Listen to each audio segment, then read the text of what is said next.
Welcome to the Laura Jane Layton Show.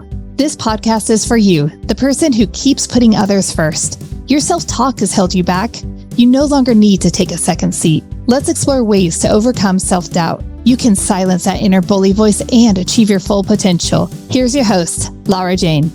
All right. Hello, listener. I am so excited to be here with a new best friend, and her name is Laura. And Laura is going to talk to us today about when we change our mind, it changes our life. And I love this concept. It's one of my favorite because our minds are so amazingly powerful that harnessing them and putting them to work for us is in everyone's best interest. So all of Laura's information is in the show notes. And so you'll be able to get a hold of her. I'm going to turn the time over to Laura so I can learn more about harnessing the power of my mind. Well, all right. Thank you. Thank you so much. I appreciate that.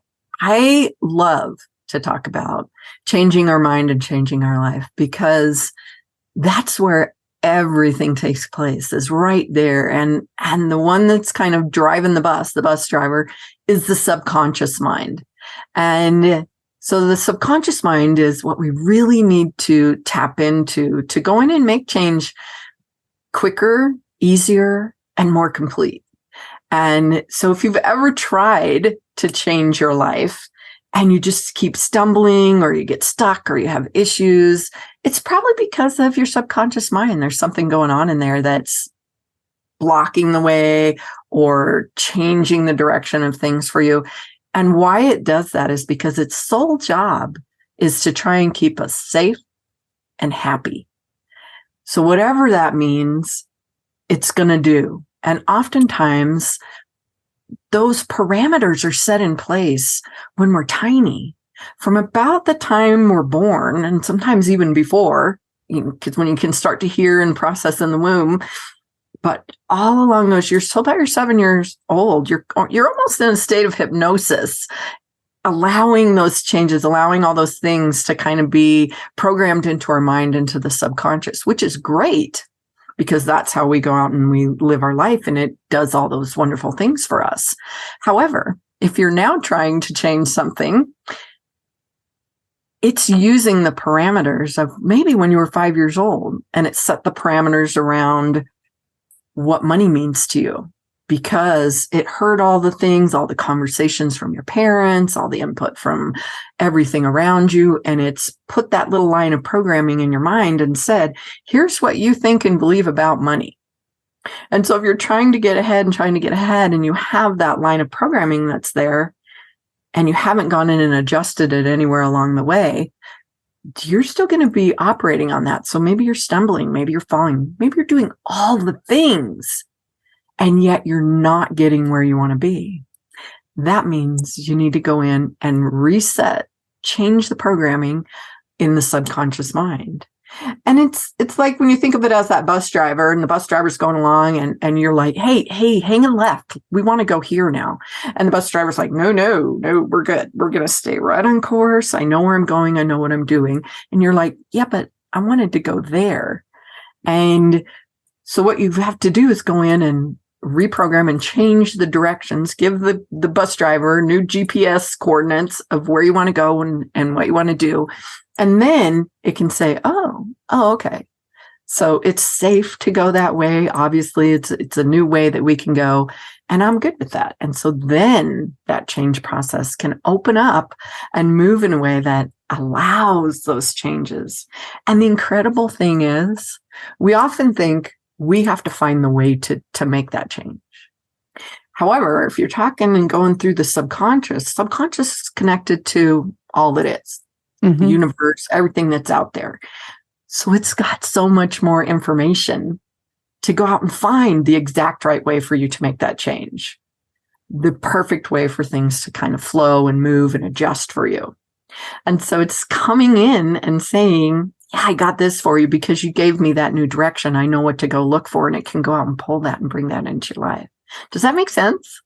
Yes. And I've never thought of this analogy with the bus before. And I love it because the bus driver is that 5-year-old kid of us that's, no, this works. This is how you get there. This is what I learned. And it is changing. It's opening. Let's be the taxi driver instead, where we can give them commands like, okay, go here. Let that 5-year-old brain stop being in control of our destination. So yeah, I'm fascinated. So how do you start changing that subconscious? I love to use hypnosis and NLP, Neuro Linguistic Programming. That's the way that I have found worked for me, works for all the people that I've had the privilege to work with along the way. And it's so amazing because there's different ways that you can kind of tap into it. And I'm going to share with you a super fun, easy way to tap into the subconscious. And it's by using color. And color is a wonderful way that our mind can access and process and kind of anchor into something super quick. And so I actually put together a whole little color guide that tells you if you're looking for this in your life, you can bring this color in if you're looking for this. So say you just need clarity. I need clarity on an issue. You're going to bring in white. And what that means is you do a little tiny process of kind of initiating that, setting an intention that this is what I want. And so you bring that in, and then you bring in, like, you can wear a white shirt. You can have a white piece of paper. I love flowers. You can bring in white flowers as a little anchor, reminder, kind of trigger for your subconscious to say, oh yeah, she's looking for white. She's looking for clarity. Every time you see white while you're in that process, maybe for a week or so, your mind is going to go out into that universe and bring back what you're looking for. And so it's an incredible way to start that change process. Maybe you need to tap into communication. You need to be more communicative, or you just need to kind of interchange or open up your business and kind of bring growth in. Green's a great color for that. It's new beginnings, it's life, it's abundance, it's everything. So you bring in green and you activate that green, and right there, your subconscious goes, okay, let's go. We're going to find ways to make that happen.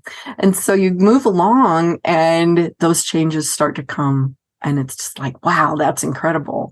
And it's so simple that people sometimes think that can't work. That's not going to work. It works. It works.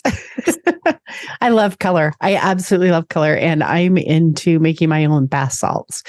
And I have a guide also on what colors to put in to give you that energy of that color and all of the things that it brings to you. So yes, I love color. I think we wear colors that empower us or support us, and some of it's subconscious, but you can consciously make that change by just, today I want to be more friendly, so I will wear blue, so, everybody knows that red tie is the power tie. It's like, what is that communication? So it's either conscious or subconscious.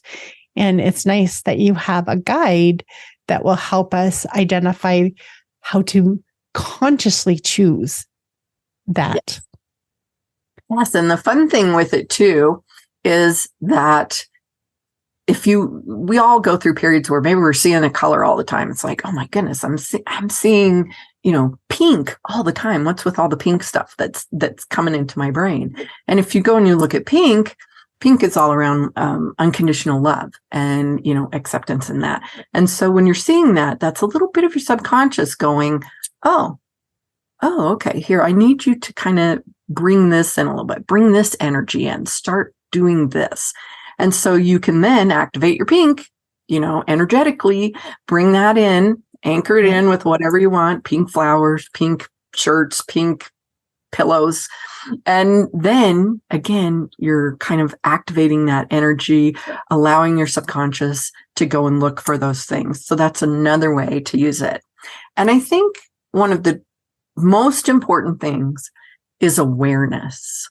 When you become aware of something, it allows your mind to then use that information in so many different ways. They say you don't know till you know, and that's the truth. But once you know, then it's like this whole other wide open door, it swings open, and then there's this whole other range of information that your mind can use to work with you, to change the things that you want to change, to move your life in a new direction.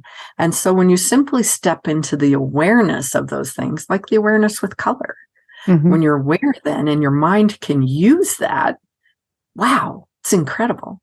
It will start to change your And if life. you just pay attention to your energy, it doesn't have to be the color guide. It's like anything else. We all have grounding that we've been associated with that brings us down. And it may be the most loving, unconditional pink color around, but something in it triggers other emotions in you that you have to let go of those and eventually morph into the real energy of the colors. So even though a color I had a friend, my favorite color is orange. It's been orange for a very long time. And I worked with somebody who absolutely despised it. She would get angry. She would get frustrated and be very aggressive.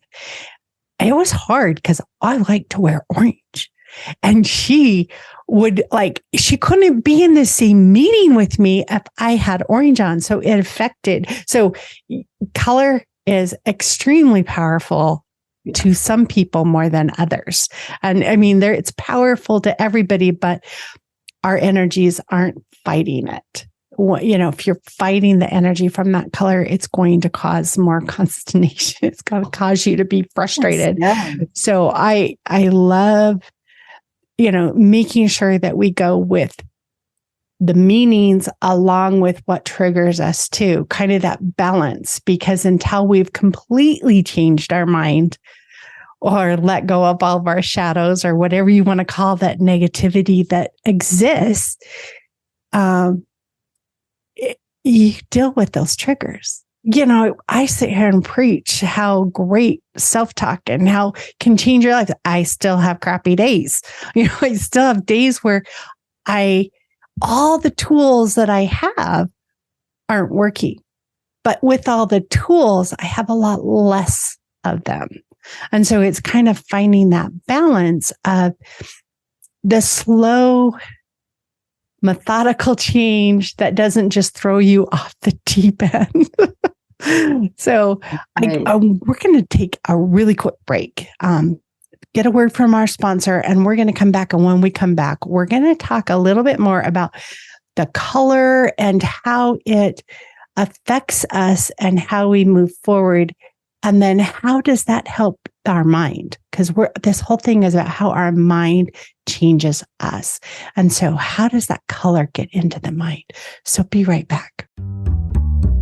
This podcast is sponsored by Laura Jane Coaching. You know you're ready to silence your inner bully voice. Let Laura Jane support you with coaching. To schedule an introduction call, go to laurajanelayton.com. We are back. And Laura, I'm so excited to hear a little bit more about how the color can affect our thoughts, that can affect our lives, and all this magic. It's like, I know it's science, but it's magical the way how it just works.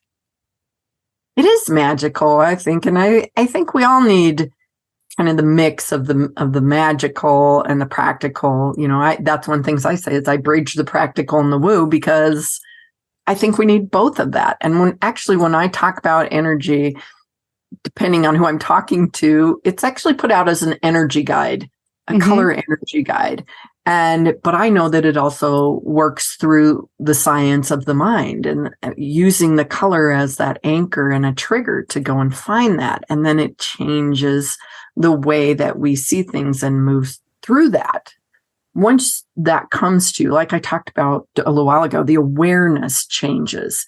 And when the awareness changes of, you get that idea in the moment. If you're looking, say, for clarity, like I said, with white, maybe you're really unclear about something and you are on that shadow side of it. And you're continuing to see white, and it's like, okay, I need to work this out a little bit.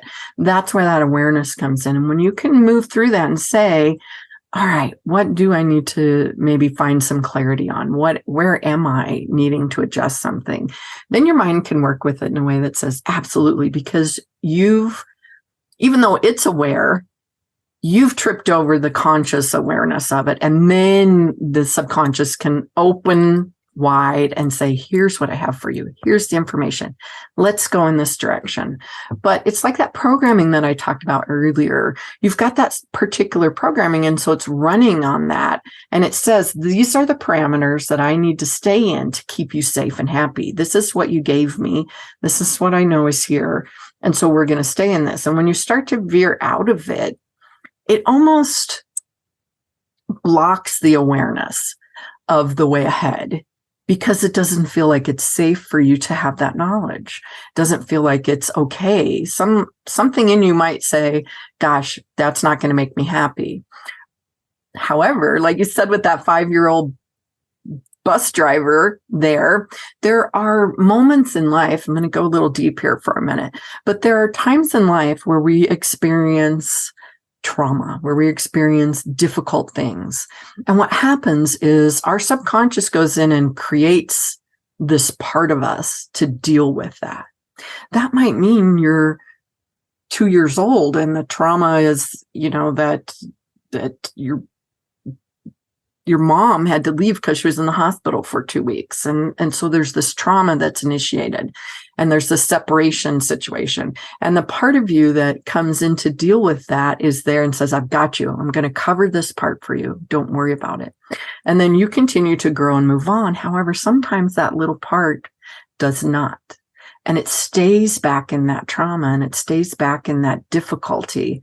And just like any little child that's scared and upset and sometimes angry, depending on how old you are, what the trauma was, it's going to react and act out. And it's going to do that in whatever way it can to get your attention.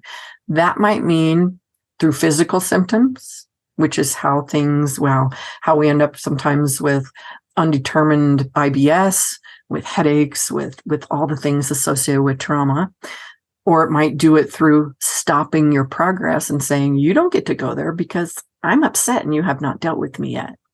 And so we need to go and have the conversation with that little child, clear the situation, reintegrate them, bring them back into the fold with us, and move forward in life to kind of clear that situation. And so there might be several parts that have been established throughout your lifetime. And so who's driving the bus? Which one? Right. The little angry teenager that had the trauma of some kind, serious trauma. Maybe there was an accident or something that happened and they're angry and hurt and don't know how to move on. Maybe it's the little 2-year-old. There are incredible parts of us that have helped us throughout our life that are all a part of our mind. But sometimes they feel they've been ignored or just we're not aware of them, like I said, and they need that awareness to be able to bring the fullness of our life back in. And it's incredible through the process of going in and doing some of the hypnosis, some of the NLP, of the things that clear in people's lives. It's super incredible. That's amazing. Oh my gosh. I see it happen all the time with things that clear, with drinking, is cleared. Absolutely. Headaches are gone. IBS simply goes away. All of those things, no more anger, no more depression. And we come into the wholeness of who we are again, simply by working and changing our mind. And I say simply because it's simpler than most people think. And isn't that the way of so many things in life? Let me try. Yeah. I had this vision while you're talking, and I'm not sure it completely works, but we have these traumas and pretend like we're a boat on the ocean, and we throw this anchor out to mark that trauma so that we know where it's at. And we keep floating we have a long rope. We don't have to go back there. But you're stuck to that trauma until you can find a way to raise the anchor again, bring it back in the boat. You're not getting rid of it, but it's no longer holding you back. So how do you take that thing that happened, that even though I'm a million miles and it's so buried so deep, I need to go back to it, raise that anchor and move on. And so some of us have thousands of anchors in different parts of this amazing ocean that we could be so free in, but we're being limited by our own thoughts that are holding us back. And you don't cut the rope. Yeah, that would work. But we want to integrate. Let's bring those back into the boat. Let's engage that child that still has pain and release the pain instead of letting us hold it. And so finding those anchors in our lives that we can reel back in and set ourselves free. And I like you're sitting there talking, I'm going, it's as easy as just going and focusing on it, working on that one anchor, putting it back in the boat, and we move on. Mm-hmm. You can always throw it off again if you need to, but. That's true. You can, but why do that? Why hold yourself back? And because it's so scary. I want to stay by the shore. Well, and oftentimes the interesting part is that what was considered or anchored in as that traumatic event, we would just pass it by now as an older version of ourselves. I heard a wonderful story my mentor tells about a gentleman that she worked with who stuttered. And they did this work, the hypnosis, a certain protocol that I particularly work with too. And they did this. And at one point, he discovered that one of those anchors was when he was a couple years old, little tiny guy. And he was so excited. They were having a party. It was somebody's birthday. And he was just playing and running around. And he went to go get a toy and ran around the table and tripped and pulled the tablecloth down. And the cake came down too. And of course, mom was like, oh no, and upset a little bit. Not, it was obviously an accident, but upset.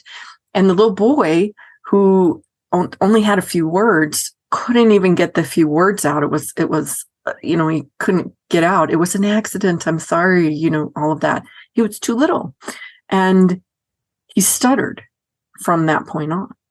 Wow. Until he came out of the session with this person and was very aware of that, had reintegrated with that, had understood what had happened, whether clearly or not. This session came out and the man no longer stuttered from that point forward. That's how incredible the mind is. That's what the mind can do. I worked with a gentleman that awful stutter. And I like it. He was smart. He was brilliant. But he stuttered. The funny thing is he could tell a joke and not stutter. The second it wasn't, these are my thoughts and I want you to accept them, he could tell all sorts of jokes just as clear as anybody else. And so it really is that thing that's holding us back. Like, I don't dare talk because maybe I'll look dumb. Well, if it's a joke, we want you to be dumb. We want it to be funny. But when it's me, I don't want you to laugh at me. And so we put in these safeguards that I'll even turn it to me or to whatever. But if you don't like me because I stutter or because I'm overweight, that's your problem. Yeah. Because I have this as my shield so that you don't get to the part that really hurts. And the second we can realize that you don't have to worry. It's only a shield and we can let it down. And the stuttering's that shield. And it's amazing what hypnosis and just that coaching process of making sure that people stay working and I want to say working, but that sounds so hard. Processing. It just processes and making sure that we're aware of those processes. And so, yes, I love the magic of letting go of those things that we put in place to protect us. The reason we marked the hot stove as something we don't want to go next to because it's going to hurt. They were there to protect us, and they're protecting something that does no longer need to be protected. Exactly. I mean, if you now ran around and you tripped over something and did it, it would just be like, oh my gosh, I'm so sorry. But it wouldn't be a traumatic, hopefully it wouldn't be. It might be if you had the 3-year-old experience, but it wouldn't necessarily be something that anchors that spot for you. But we have those over our lifetime. And the thing is that, it's almost like a computer. We have all of those in there, there's files and files and files and files. And we don't always know where to go look for them, how to dig them out, how to clear them. But our subconscious does. Our subconscious is like that servo mechanism that can go in and pull everything out that we no longer need. We just have to ask it to do that. And that's part of the process when you go in, hopefully, whoever you work with, when you go in and do that hypnosis, is we ask the subconscious to go in and remove the stuff that you no longer need. Take that out. So it might mark 72 of those 100 anchors and automatically just push delete. We don't need those. That's not going to serve us anymore. There might be a couple more that are a little bit deeper that we need to go another session or two and kind of clear out in the process of things, but it will do it. And it's super simple for the subconscious, super simple. Yeah. If we just knew how to tap into it, and you do. I do. And you can teach us. And I do have a question. I mean, with this little boy who pulled the tablecloth off the table, do I have to know, or do I have to get to the actual event that caused the trauma, or can I heal the response without figuring out what the original trigger was? Because I think some of my trauma is so buried, it may never come out. Or I look at it today and I went, how could that be so impactful? Like that couldn't have been it. It had to have been something else. So is it necessary to actually pinpoint the source, or can we let it go without? No, you don't have to. I should say you don't have to remember or relive or go through anything. Again, we're asking the subconscious to go take care of this. And the subconscious knows what you can handle, what you can't. So it might show you what it was, just like it did with that person. But there are people that have gone through this experience that don't remember any of the sessions. They remember nothing, yet they come out the other side healed and whole and ready to move on. They know that something's changed. They know that they can go forward. The symptoms are gone. No more anger, no more hypervigilance, no more lack of confidence even can be a part of it. It's crazy amazing what changes. And yet they saw or knew nothing through the process. So absolutely, you do not have to be aware. You don't have to relive anything. And the wonderful thing I think about it too is when I'm working with someone, and this is not to put down any kind of other therapy at all. There's a place for all of it in whoever's life it helps. However, I don't have to have you tell me all about what it is that you feel might be the experience of it. You can share with me whatever you want to, but I don't need to have you go through like kind of talk therapy will sometimes in tell me all about it, tell me the experience, tell me what you remember, tell me all these things. I don't need that. I can work totally without that because your subconscious knows. And because I'm talking directly to your subconscious in the process, whether you realize it or not, it's going to do what I ask it to do because I'm asking it to please do this to help this person stay safe, to help this person be happy. And because that's its job, it's going to go, oh yeah, let's do that. Let's do that. And things change. Yeah, sometimes I think talk therapy, for me, further anchors it into my system. Yes. Just digs it in, like I'm talking about it. So it's real, and the more I explain it, the more I hold on to it. Yeah. And so I like to try and change the story, maybe not the actual events, but how I felt about the story. I wasn't forced, or I wasn't whatever. I experienced feeling weaker. It was an experience. It wasn't you are weaker. And just changing that idea to, at the time I felt weak, so that you're not holding on to I'm weak. And Right. just trying to change the way we think of that experience. And so, talk therapy kind of, I know it works for some people, but for me, it anchors me into that pain further instead of letting it go. I agree with that. And oftentimes when you do start to talk about something and it brings that feeling, that's where some of like the other parts of it, which would be called NLP, the Neuro Linguistic Programming, goes in and clears that feeling instantly. It just clears it. Hypnosis does that too. But even without that, that's how phobias are cleared. That's how the fear and all of those things. And it's so incredible. Talk about magic. Oh my goodness. It's like instantaneous when you work with someone through that process. And you just go back and remove the emotional attachment to things. You don't remove the experience. You don't remove the lesson learned. None of that is gone.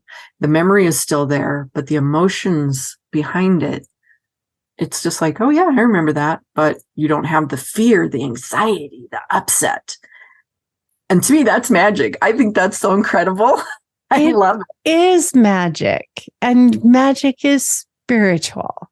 It's the power of things outside of us that are so amazing. And when I say outside of us, that's wrong, because it's integrated in us, but it's bigger than these human bodies we're in.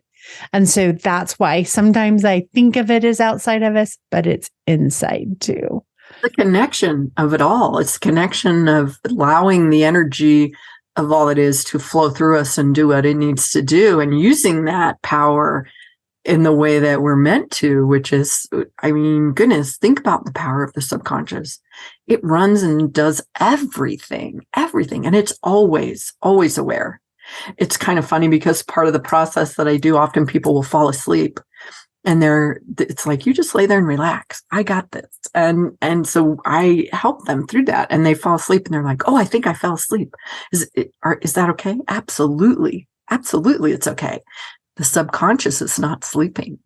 It is still listening, because you're still breathing. You're still functioning when you're asleep. So is your subconscious brain. And so the change can happen still. And I love that. Yes. Easy. It's magic why we sleep. I love it. Let it just happen. We are out of time. It goes so fast. I think I can talk to these wonderful people forever. But Laura, one of the things is that I like to make sure you have a chance is that core message that you really want to share with our listener. And what is that last bit of wisdom that we can succinctly just put in a nutshell for them? Change is absolutely possible. When you do change your mind, you change your life. There is always hope. There is always a way. And you are an amazing, magical person that can make that happen. I love it. That is like going on my wall. It's so beautiful.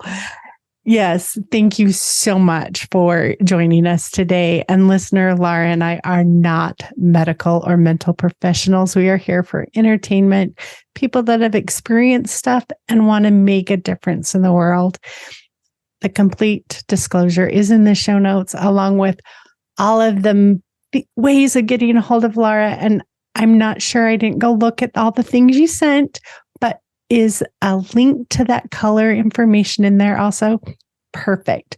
I'll So make sure. Yeah. the color information is in the show notes too, because I think that it would be interesting to all of us and how we can bring little things into our lives to make big changes. So I love it. Thank you so much. And listeners, stay tuned for the next episode. Are you tired of waking up exhausted? You are not alone. If you're looking to take your life back, let's start with the simple step of adjusting your self-talk. Stay tuned for the next episode with your host, Laura Jane. Remember to follow the show so you don't miss a next simple step that you can use to feel more confident. And please leave an honest review.